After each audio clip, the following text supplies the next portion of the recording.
learners. Welcome to Chemistry Notes by Ankita. Myself Ankita Sharma.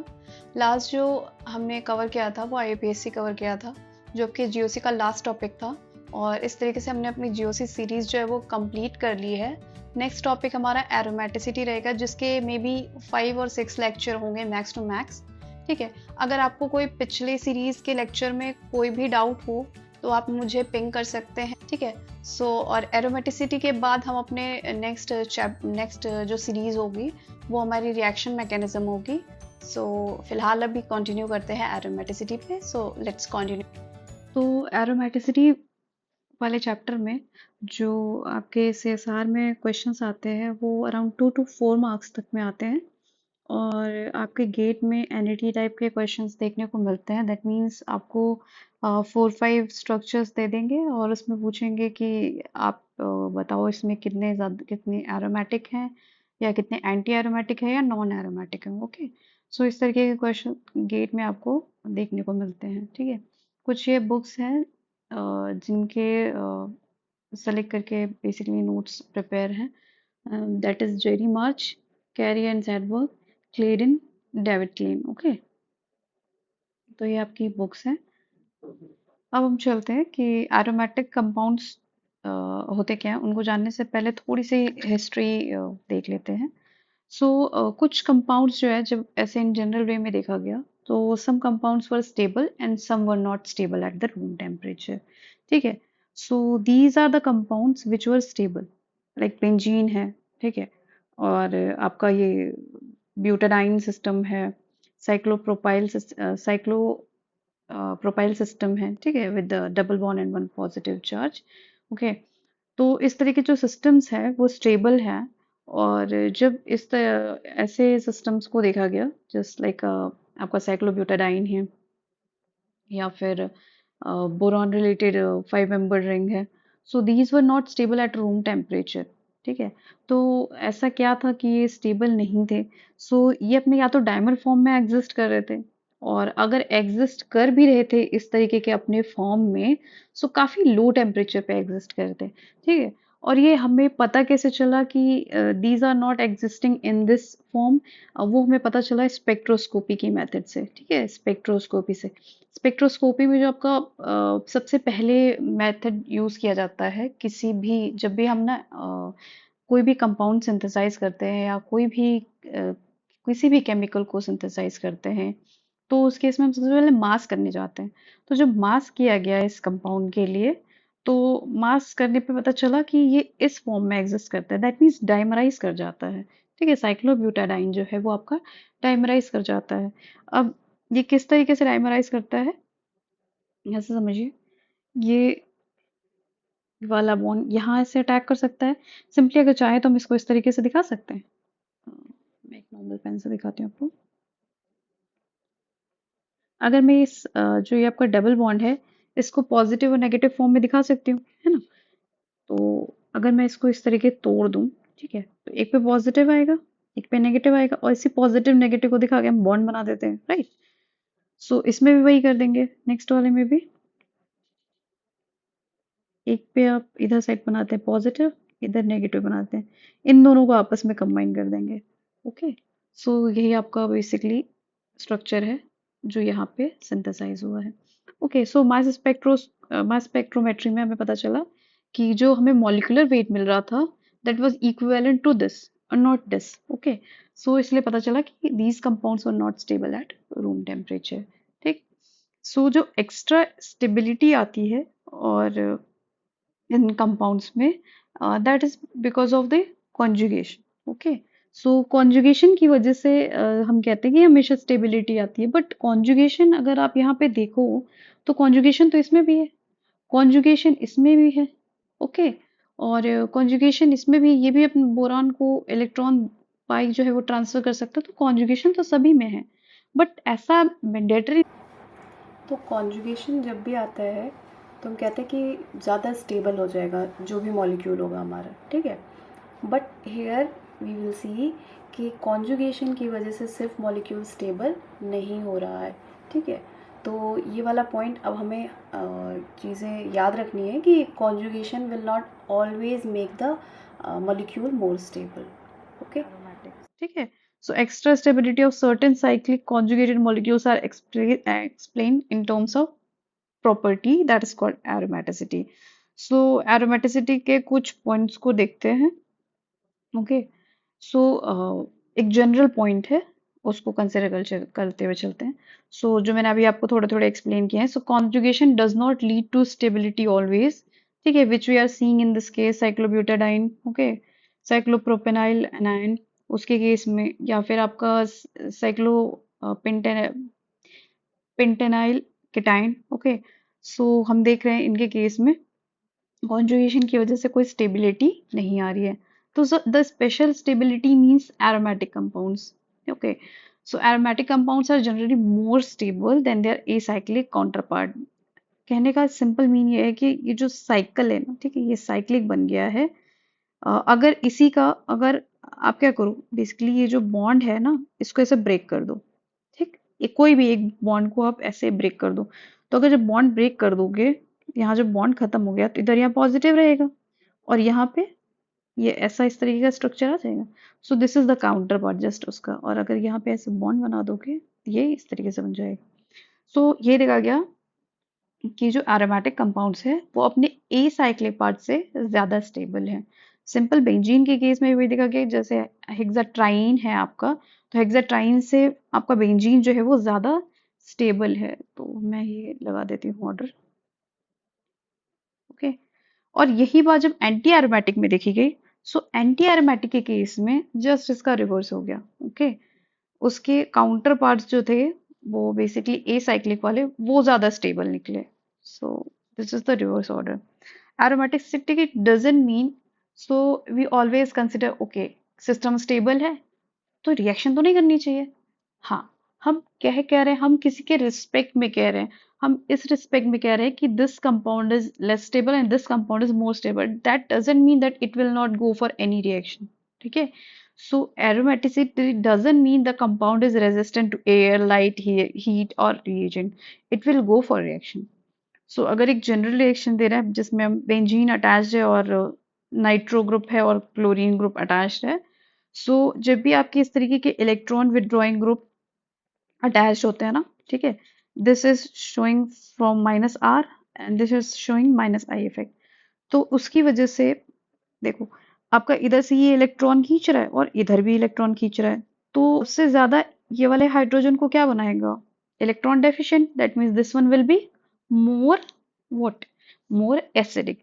तो इसी वजह से NaNH2 is a base, so NH2 minus will capture this H plus और negative charge यहाँ आ जाएगा, ठीक है। तो NH2 माइनस इसके नॉन बॉन्डिंग इलेक्ट्रॉन, ठीक है, नॉन बॉन्डिंग इलेक्ट्रॉन कहाँ जा रहे हैं, ये आपका सिग्मा CH का बॉन्ड, ठीक है, उसके एंटी बॉन्डिंग में डालेगा, ठीक है, anti bonding sigma star CH में डालेगा, जिसकी वजह से ये जो H जो है वो तो लीव कर जाएगा आराम से, और क्या बना लेगा, negative charge.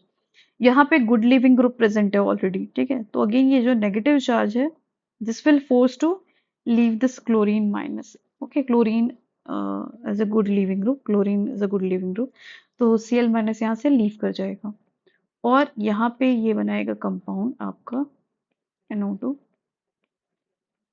Triple bond. This is nothing your benzene. Now you have to tell me whether this compound is stable or not. Just think as a basic aspect, जहाँ तक हमें नॉलेज है, ठीक है, हम वो अप्लाई करते हैं, क्योंकि यहाँ पे ट्रिपल बॉन्ड है and triple bond is sp hybridise. sp hybridise के लिए एंगल कितना होना चाहिए, 180 डिग्री। यहाँ पे एंगल क्या है, देख रहे हो कितना स्ट्रेन है, that means this compound is not stable.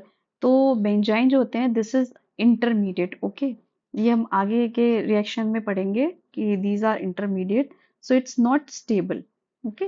सो यहाँ पे आप ऐसे स्टेबल काट सकते हो और लिख सकते हो not stable, okay, so it's an intermediate. Now aromatic compounds undergoes electrophilic substitution reaction. Electrophilic substitution reaction means वहाँ पे जो भी आपका सिस्टम प्रेजेंट होगा, अगर वो एरोमेटिक है तो वो इलेक्ट्रोफाइल वहाँ पे आएगा, ठीक है, जैसे अगर आपका बेंजीन है फॉर एग्जांपल, तो कोई भी इलेक्ट्रोफाइल आएगा और इलेक्ट्रोफाइल जो है वो यहाँ के जो भी पॉजिटिव वाला एटम होगा उसको रिप्लेस करेगा। हमें पता है कि किसको रिप्लेस करेगा, वो हम फर्दर देखेंगे, लेकिन फिलहाल के लिए अभी ध्यान रखेंगे electro aromatic compounds undergoes electrophilic substitution reaction.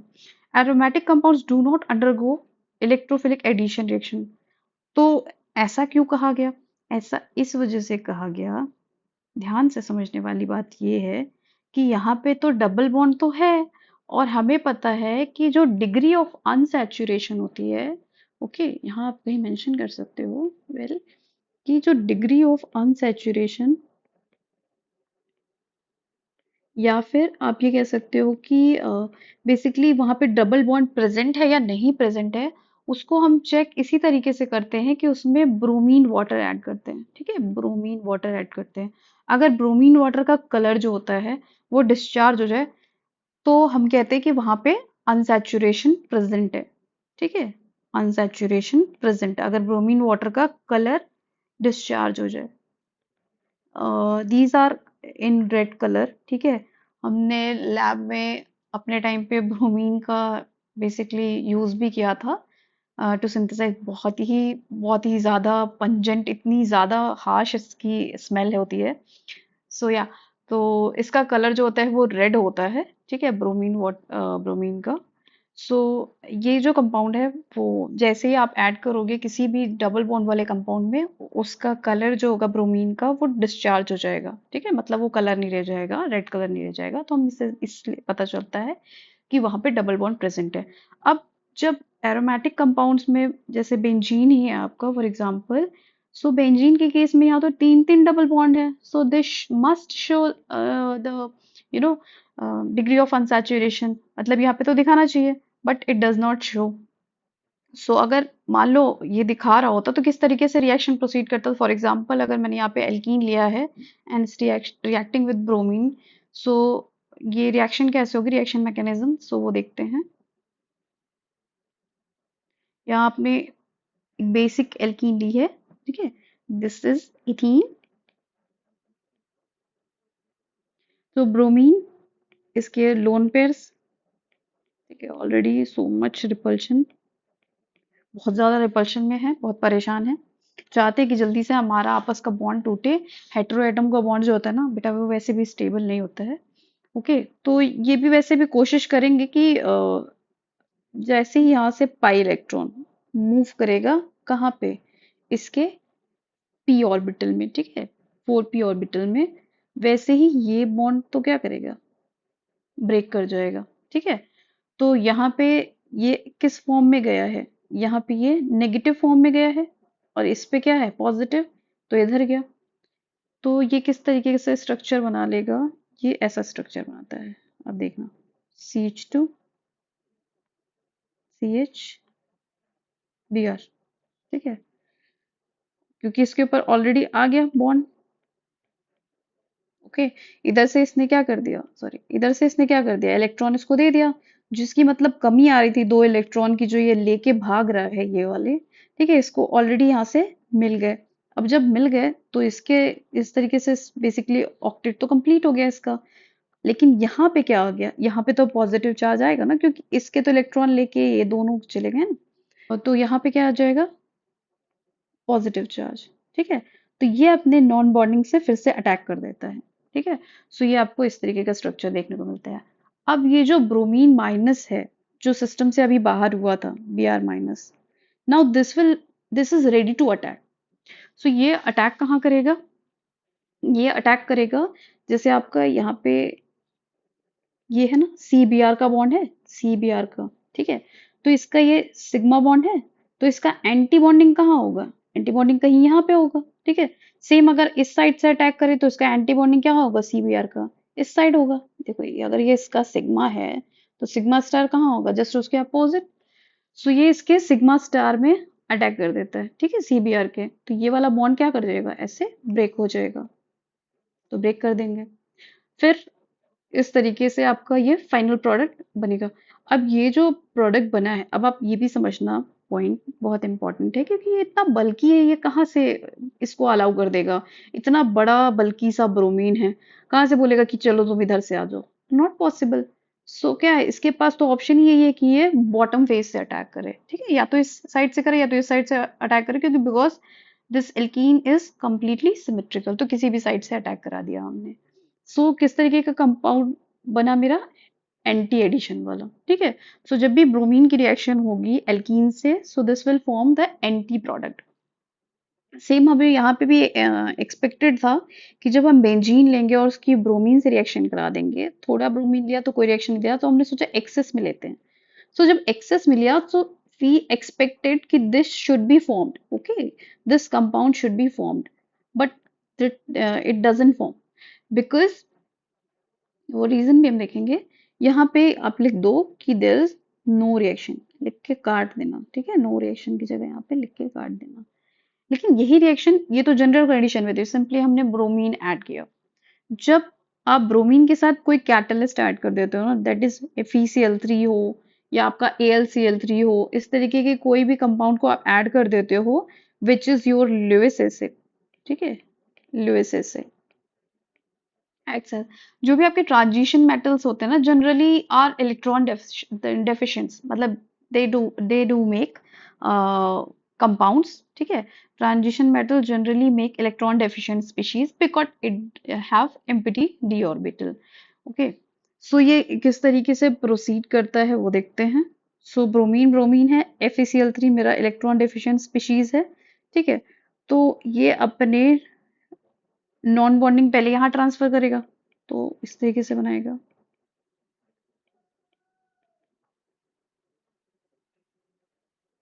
तो यहाँ तो क्योंकि इसने क्या किया, ट्रांसफर किया, तो इस पे तो आ जाएगा इस तरीके से पॉजिटिव, ठीक है। इस तरीके की मेरी स्पीशीज बनेगी।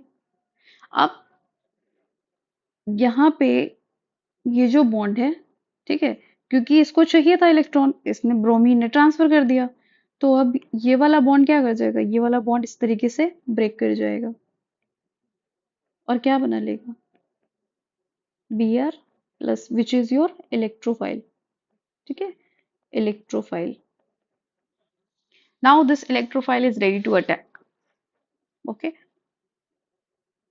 एक और पॉइंट, यहाँ पे इसके नॉन बॉन्डिंग ने, ब्रोमीन के नॉन बॉन्डिंग ने कहाँ अटैक किया है, ये अटैक किया है Fe के एम्प्टी d ऑर्बिटल में, ठीक है, एम्प्टी d ऑर्बिटल में। अब आता है यहाँ पे बेंजीन, जो कि आपका इलेक्ट्रोफाइल पे अटैक करेगा because this is electron rich, ठीक है, इलेक्ट्रॉन रिच। सो ये इसका पाई पाई बॉन्ड जो है वो पाई इलेक्ट्रॉन यहाँ पे अटैक करेगा। अब जब ये अटैक करेगा तो इसके ऊपर क्या आएगा, जो जिस भी बॉन्ड से आप अटैक कराओगे, अगर इस पे नेगेटिव और इस पे पॉजिटिव कर रहे हो, या इस पे पॉजिटिव, इस पे पॉजिटिव और इस पे नेगेटिव कर रहे हो, तो नेगेटिव वाले को क्या करोगे, पॉजिटिव पे ऐड करोगे, मतलब यहाँ पे ऐसे बॉन्ड बनाओगे, तो वो बना दिया। अब ये जो H, हाँ, सो किसने अटैक किया, पाई ने, ठीक है, पाई इलेक्ट्रॉन ऑफ बेंजीन, ठीक है, पाई C डबल बॉन्ड C, इसमें अटैक किया 4p ऑफ ब्रोमीन प्लस, मतलब 4p orbital of bromine plus पे अटैक किया, तो आपका ये स्पीशीज बना। This compound is non aromatic, non aromatic इस वजह से बोला क्योंकि इस कार्बन का हाइब्रिडाइजेशन sp3 है, ओके। सो पहले मेरा कंपाउंड क्या था, मेरा कंपाउंड तो पहले एरोमेटिक था, अब वो बन गया नॉन एरोमेटिक। तो पहले तो स्टेबल था, अब क्या हो गया, अनस्टेबल। तो अब मैं क्या करूंगी, कोशिश करूंगी कि इसकी स्टेबिलिटी वापस से गेन करा सकूं, ठीक है। तो मैं क्या, बेसिकली सिस्टम ये हमेशा ट्राई करता है कि वो मोर स्टेबिलिटी की तरफ अप्रोच करे। तो यहाँ पे जो H बना है ना, यहाँ पे जो H लगा है वो लीव कर जाता है, ठीक है, -H प्लस। तो ये क्या बना लेता है आपका, यहाँ पे Br अटैच हो जाएगा और एरोमेटाइजेशन हो जाएगा, एरोमेटाइजेशन, ठीक। अब यहाँ पे जो ये आपका सिस्टम में ब्रोमीन लग गया है, आगे चाहे तो फिर से रिएक्शन कर सकता है ब्रोमीन प्लस से, राइट। और भी तो चाहे तो ये ब्रोमीन से अटैच हो सकता है ना, बट ऐसा नहीं होता। क्यों नहीं होता? क्योंकि यहाँ पे जो ब्रोमीन है this is showing minus I effect, और माइनस आई इफेक्ट दिखाने की वजह से इसकी इलेक्ट्रॉन डेंसिटी क्या होती है बेंजीन रिंग की, विड्रॉ होगी। जब इलेक्ट्रॉन डेंसिटी कम हो जाएगी तो क्या ये इलेक्ट्रोफाइल को अपने इलेक्ट्रॉन दे पाएगा? नहीं। सो इसी वजह से आगे रिएक्शन नहीं होगी। Next, reactivity is determined by the difference of energy between reactant and the transition state. कोई भी कंपाउंड हो, किसी भी कंपाउंड की रिएक्टिविटी तभी दिखाई देती है, कोई भी कंपाउंड रिएक्टिविटी अपनी तभी शो करेगा when there is will be the difference of energy between reactant and the transition state. ठीक है, कितनी ज्यादा कितना बेसिकली फेवरेबल है वो रिएक्शन, कितना फास्ट रिएक्शन दे रहा है कोई रिएजेंट। ठीक है, वो इस पे डिपेंड करेगा कि जो आपके रिएक्टेंट और ट्रांजिशन स्टेट के बीच की जो एनर्जी का डिफरेंस है ना वो कितना है। अगर कम होगा जल्दी रिएक्शन दे देगा, अगर ज्यादा होगा तो वो रिएक्शन नहीं देगा। ठीक है, so this is the point which I mention here. Okay, so ये वाला जो ग्राफ है वो मैक्सिमम हमें एग्जाम में देखने को, सॉरी, हमें हमारी बुक्स में देखने को मिलते हैं। ठीक है, जहाँ कभी जब भी कभी हम देखते हैं और हम हमेशा से ये पढ़ते हुए आ रहे हैं। ओके, तो ये है क्या? सिंपली आपका एक एक्सिस पे एनर्जी और दूसरी एक्सिस पे रिएक्शन कोऑर्डिनेट, ठीक है, मेंशन करते हैं, जिसमें आपका कोई भी आपका कंपाउंड है, ठीक है, that is which is reactant, तो उसकी कुछ ना कुछ एनर्जी होगी। ठीक है, और reaction coordinate is nothing, it's the progress of reaction, मतलब जो आपका रिएक्टेंट है वो किस तरीके से प्रोडक्ट में कन्वर्ट हो रहा है। ठीक है, that is your reaction progress. So किस तरीके से या कितना उसे टाइम लग रहा है या क्या लग रहा है, उसके according that is the reaction progress. Potential energy और रिएक्शन कोऑर्डिनेट के बेसिस पे हम उस कंपाउंड की रिएक्टिविटी को बताते हैं।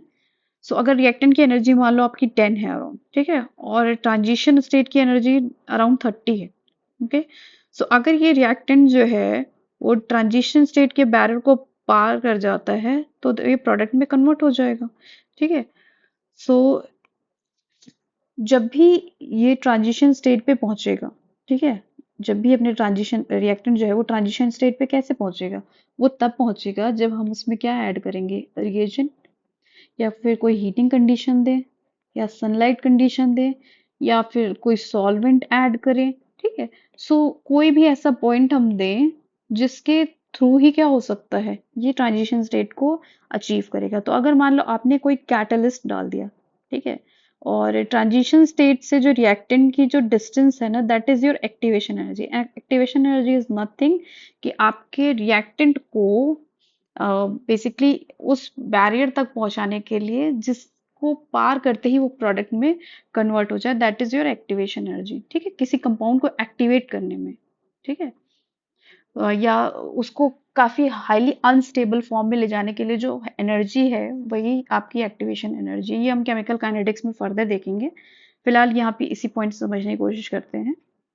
ओके, सो अगर ये प्रोडक्ट में कन्वर्ट हो जाता है, ओके, सो हम कहेंगे कि आपका रिएक्शन जो है वो हो गई है। ठीक है, उस कंपाउंड के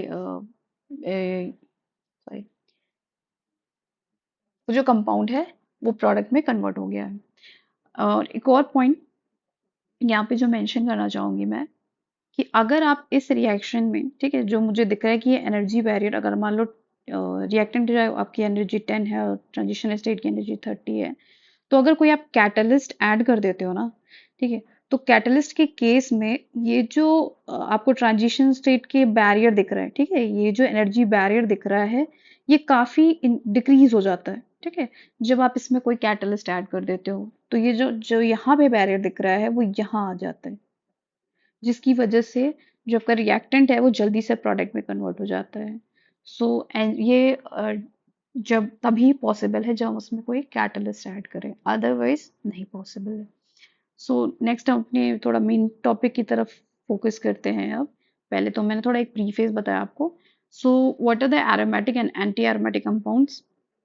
सो there are some conditions which need to be followed. So first one है कि वो कंपाउंड जो है वो साइक्लिक होना चाहिए इन बोथ केस, अगर एरोमेटिक है तो भी और एंटी एरोमेटिक है तो भी। ठीक है, तो दोनों के लिए ही ये कंडीशन फुलफिल होनी चाहिए कि साइक्लिक होना चाहिए। सेकेंड कंडीशन है system should be planar, that means जो भी आपका वहां पे एटम है, ठीक है, each and every atom should be, ठीक है, every atom should be sp2 or sp hybridized. That means systems should be planar. There should be presence of conjugation. वहाँ पे conjugation भी होना चाहिए. एरोमेटिक के केस में वो हक्कल रूल को फॉलो करना चाहिए, और जब आपका एंटी एरोमेटिक होता है तो उस केस में वो हक्कल रूल को फॉलो नहीं करता. हक्कल रूल में क्या है? Hückel rule is nothing is your 4n plus 2 pi electrons, okay, where n is equal to 0 1 2 3. क्योंकि कुछ ना कुछ, अगर यहाँ पे आप जीरो की वैल्यू रख दोगे तो कुछ ना कुछ तो पाई इलेक्ट्रॉन होंगे, ओके. सो अगर जीरो रखते हो आप तो वैल्यू आपकी आएगी 2 पाई इलेक्ट्रॉन. और हमें पता है कि जब भी दो इलेक्ट्रॉन्स की बात होती है तो दो इलेक्ट्रॉन से क्या बनता है? Bond. So 2 pi electron will form one bond. 6, अगर n की वैल्यू 1 रखोगे तो आपका टोटल आएगा 6 pi electrons, so that will form 3 bonds. 10 pi electron हो तो 5 बॉन्ड, 14 पाई इलेक्ट्रॉन हो तो 7 बॉन्ड, एंड 18 हो तो 9 बॉन्ड. अगर यही आपका जो ये बॉन्ड का नंबर है ये ऑड आता है, ठीक है, तो that compound will be aromatic.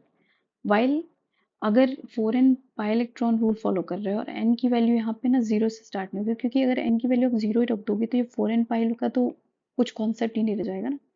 So at least n की वैल्यू 1 से स्टार्ट होगी. सो पहले 4 pi electron, so that means there will be two bond, and if n will be 2 there will be 4 bonds, okay. So even number of bonds आएंगे, तो जब even number of bonds आएंगे तो हम इस कंपाउंड को एंटी एरोमेटिक कहेंगे, okay. So यहाँ पे देखते हैं कितने नंबर ऑफ पाई बॉन्ड्स हैं, सॉरी कितने नंबर, हाँ कितने नंबर ऑफ पाई बॉन्ड्स हैं. सो 1 2 3, तो 3 पाई बॉन्ड्स हैं, इसका मतलब ये एरोमेटिक है. यहाँ पे बात करते हैं 2 पाई बॉन्ड्स हैं, सो ये भी एरोमेटिक है. सॉरी 1 पाई बॉन्ड है, ये भी एरोमेटिक है बिकॉज 2 पाई इलेक्ट्रॉन है. अब यहाँ बात करते हैं, यहाँ पे कितने दिख रहे हैं आपको? यहाँ पे तो आपको केवल केवल 1 2 2 पाई बॉन्ड दिख रहा है. That mean should be anti aromatic, but ऐसा नहीं है, क्योंकि ये जो नेगेटिव चार्ज है ना, दीज आर इन कॉन्जुगेशन, ठीक है. सो एग्जाम स्पॉट है आपका कि अगर नंबर ऑफ पाई बॉन्ड, ठीक है, plus number of delocalised electron pair add करने पे अगर आपको ऑड आता है, ठीक है, number of pi bond plus number of delocalised electron pair add करने पे अगर ये वैल्यू ऑड आती है सो वो एरोमेटिक होगा, अदरवाइज वो इवन आए तो वो एंटी एरोमेटिक होगा. इन this case if you will see कि यहाँ पे ये 1 और ये 2, तो 1 + 1 2, तो इसका मतलब ये किस वाले केस में आ रहा है? एंटी एरोमेटिक में. 1 1 2, तो यहाँ 2 बॉन्ड है.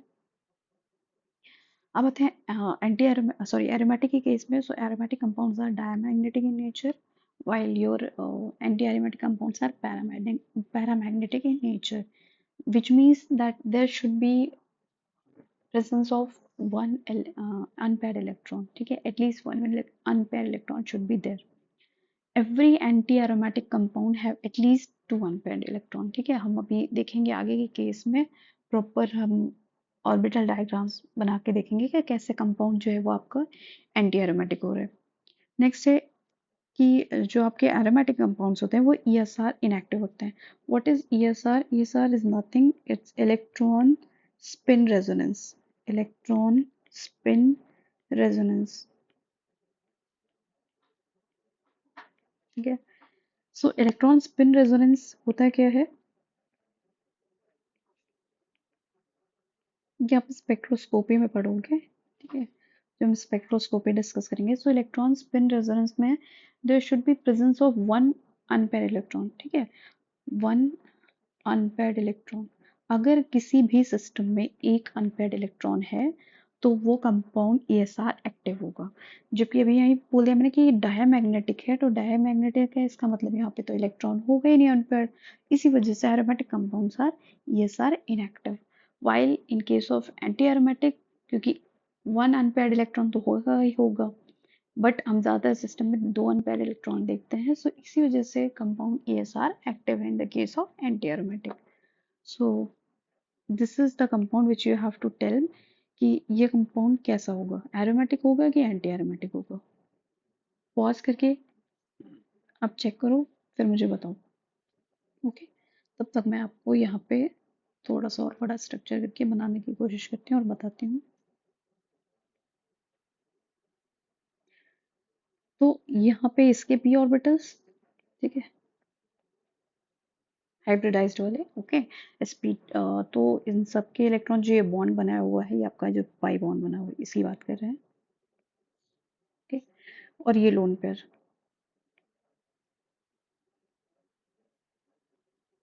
एक और लोन पेयर है, ठीक है, वो तो आपका इसके परपेंडिकुलर होगा। तो जो इसके पैरेलल है वो तो कॉन्जुगेशन में इन्वॉल्व है, ठीक है, वो तो इस तरीके से कॉन्जुगेशन में इन्वॉल्व है। तो एक लोन पेयर तो इसके कॉन्जुगेशन में और दूसरा वाला लोन पेयर क्या है, कॉन्जुगेशन में नहीं है, जिसकी वजह से इस ऑक्सीजन का हाइब्रिडाइजेशन क्या आ जाएगा, sp2, ठीक है। तो इसी वजह से ये भी कंपाउंड मेरा क्या है, एरोमेटिक है। एरोमेटिक क्यों है, क्योंकि odd number of pi bonds आ रहे हैं, ठीक है, 1 2 3, ठीक है, so odd number of pi bond. Next है non aromatic system. Non aromatic system में इतना है कि जो भी आपको मैंने अब रूल मेंशन किया है उसमें से अगर कोई भी एक या उससे ज़्यादा कैरेक्टरिस्टिक कहीं पे मिस होती है, ठीक है, तो उस कंपाउंड को हम कहेंगे कि एरोमेटिक है, सॉरी, वो एरोमेटिक या एंटी एरोमेटिक नहीं हो सकता, that compound is non aromatic. So कौन कौन से कंपाउंड जो आपके नॉन एरोमेटिक होते हैं, जितने भी आपके जैसे मान लो आपका साइक्लिक सिस्टम, पहला कंडीशन में क्या बोलता है, साइक्लिक होना चाहिए, दूसरा होना चाहिए कॉन्जुगेशन, थर्ड कंडीशन हमने बोली थी कि उसमें सारे के सारे sp2 या sp मतलब प्लेनर सिस्टम होना चाहिए, और फोर्थ वाला 4n+2 या 4 पाई इलेक्ट्रॉन्स वाला तो साइक्लिक सिस्टम नहीं है, ठीक है। तो पहला वाला रूल यहाँ पे क्या है, बेसिकली आपका कंडीशन ये फुलफिल नहीं हुई पहली वाली। यहाँ पे क्या है, यहाँ पे तो पहले साइक्लिक तो फॉलो कर लिया, बट ये हाइब्रिडाइजेशन इसका क्या है, sp3 है, यहाँ पे और इधर ये भी sp3 है, और साथ में कॉन्जुगेशन भी नहीं है, कॉन्जुगेशन भी नहीं, कोई भी एक अगर मिस हो जाए, ठीक है, एक एक भी पॉइंट मिस हो जाए तो हम उसे एंटी एरोमेटिक कह देंगे, सॉरी, उसे नॉन एरोमेटिक कह देंगे। यहाँ पे हाइब्रिडाइजेशन sp3 है। इन दोनों केस में मुझे ये कंपाउंड्स अगर देखूं तो कितने बॉन्ड्स आ रहे हैं, 1 2 3 4, 4 आ रहा है, इवन है, तो इसका मतलब इस कंपाउंड को तो होना चाहिए एंटी एरोमेटिक, बट ऐसा नहीं है। सेम इस कंपाउंड के लिए भी देखो तो 1 2 3 4 इसको भी एंटी एरोमेटिक आना चाहिए, बट ऐसा नहीं है। दोनों के ही केस में मुझे देखने को मिल रहा है कि both compounds are not anti aromatic. Why? Because it does not exist. It does not exist as a planar structure. जब प्लेनैरिटी ही खत्म हो गई, तो जब कंपाउंड प्लेनर ही नहीं है, तो जो प्लेनर नहीं है तो हम कंपाउंड को क्या एंटी एरोमेटिक नहीं कह सकते, क्योंकि मैंने बताया है आपको कि कंपाउंड को वो सारी जो बेसिक रूल्स है ना, साइक्लिक, कॉन्जुगेशन और प्लेनर, ये तो दोनों में ही फॉलो करना है। ओके, लास्ट जो एक पॉइंट है जो मुझे आपको क्लैरिफाई करना है, सो बुक में बोला गया है इसको नॉन एरोमेटिक, और आपके टेट्राहेड्रन लेटर जो एक जर्नल है उसमें ये मेंशन किया गया है that this compound is anti aromatic. Okay, so मुझे ये पॉइंट थोड़ा क्लैरिफाई करना था, इस वजह से मैं बता दिया। So why this is non planar, because इनका जो स्ट्रक्चर है ना वो इस तरीके का है ही नहीं, वो इस तरीके का टब शेप वाला है।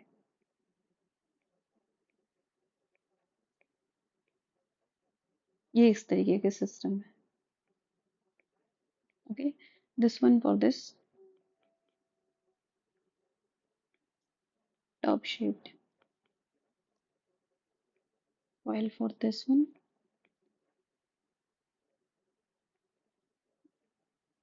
ऐसे ज्वाइन कर देंगे। तो ये दोनों ही इस तरीके के फॉर्म में एग्जिस्ट करते हैं, तो ये प्लेनैरिटी तो है नहीं, जब ये कंपाउंड प्लेनर नहीं है, प्रॉपर कॉन्जुगेशन नहीं है, तो इन दोनों ही कंपाउंड्स को हम नॉन एरोमेटिक कहते हैं, because they are non-planar. Okay, so only this is the exception. Okay, आप चाहो तो इसको ऐसे वो करके लिख सकते हो, हाईलाइट करके, कि these are the exception. बाकी जितना मैंने आपको पॉइंट बताया है वो सेम रहेगा, कुछ भी उसमें चेंज नहीं होगा. तो आप इस क्वेश्चन के लिए बताओ कि ये कंपाउंड कैसा होगा, एरोमेटिक होगा कि एंटी एरोमेटिक होगा. सो ये इस तरीके से कॉन्जुगेशन में इन्वॉल्व है, राइट. और एक तो आपका परपेंडिकुलर होगा और एक आपका पैरेलल होगा. ओके, कॉन्जुगेशन में इन्वॉल्व होगा. इस वजह से यहाँ पे कितने आ रहे हैं, यहाँ पे 1 2 3 4, तो इसका मतलब 4 बॉन्ड्स हैं, 4 पाई बॉन्ड्स हैं. तो ये कहाँ आएगा, एंटी एरोमेटिक में. So this compound is anti aromatic. I hope आपको मेरी ये वीडियो काफ़ी इन्फॉर्मेटिव लगी होगी, और अगर आपके लिए ये वीडियो उतनी ही हेल्पफुल रही हो सो प्लीज़ मेरे वीडियो को लाइक कर दें और मेरे चैनल को सब्सक्राइब कर दें ताकि आपको ऐसी ही और यूज़फुल वीडियो मिलती रहे. So thank you so much for watching.